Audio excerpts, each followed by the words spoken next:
특히 지난 10월 13일 국회에서 열린 행정안전위원회 국정감사에서 적대 세력에 가담해서 방화 살인을 저지르는 가해자는 직접 처분이 가능했다고 발언했다. 거센 규탄 등에 시달리게 된 그는 개헌법을 거론하면서 자신이 발언한 직결 처분은 직결 처형이 아니라면서 한발 물러섰다. 하지만 1949년 제정된 개헌법상 비상개헌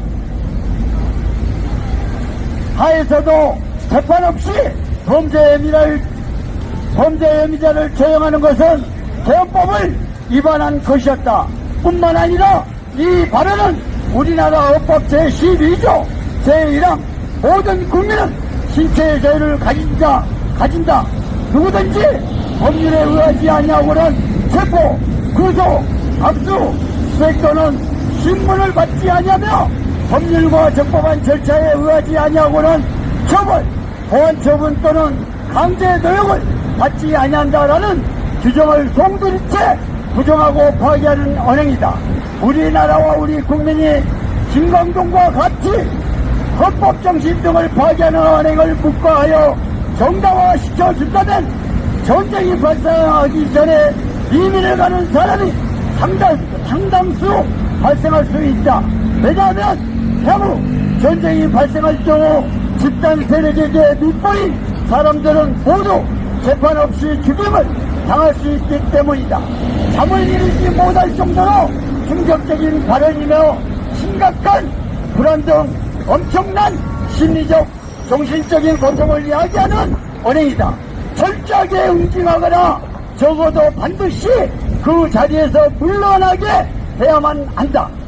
이는 단순한 기우나 우려가 결코 아니다. 대규모 민간인 집단 학살처럼 불행하고도 위험한 일이 두 번 다시 발생하지 않도록 만든 기구인 진아이가 설립 목적에 반하는 행위를 시작했기 때문이다. 즉 지난 10월 31일 진아이는 부역을 했건 살인을 했건 방화를 했건 적대 세력에 가담했건 재판 없이 학살당한 것이 분명하다. 이처럼 명명백백한 사실에도 불구하고 진실규명 불용 결정을 내려다 한 걸음 물러나 진실규명 보류 결정을 내렸다. 진아이 설립 근거가 되는 기본법 제1장 총칙 제1조에 따르면 이 법은 항일 독립운동 반민주적 또는 반인권적 행위에 의한 인권유린과 폭력, 학살, 의무살 사건 등을 조사하여 왜곡하거나 진실된, 은폐된 진실 발견함으로써 민족의 정통성을 확립하고 과거의 화해를 통한 미래로 나아가기 위한 국민 통합의 기여함을 목적으로 한다. 남북전쟁을 겪은 미국이 내전 시 발생한 불법 범죄 행위에 대해 사면령을 내린 것처럼 우리나라가 국민 통합을 이루고 두 번 다시 불행한 비극을 반복하지 않으려면 당연히 재판 없이 학살당한 것은 국가 책임이라는 취지로 진실규명 결정이 내려졌어야만 한다. 바로 이러한 의미에서 김광동은 기본법 목적 달성에 반하는 자다.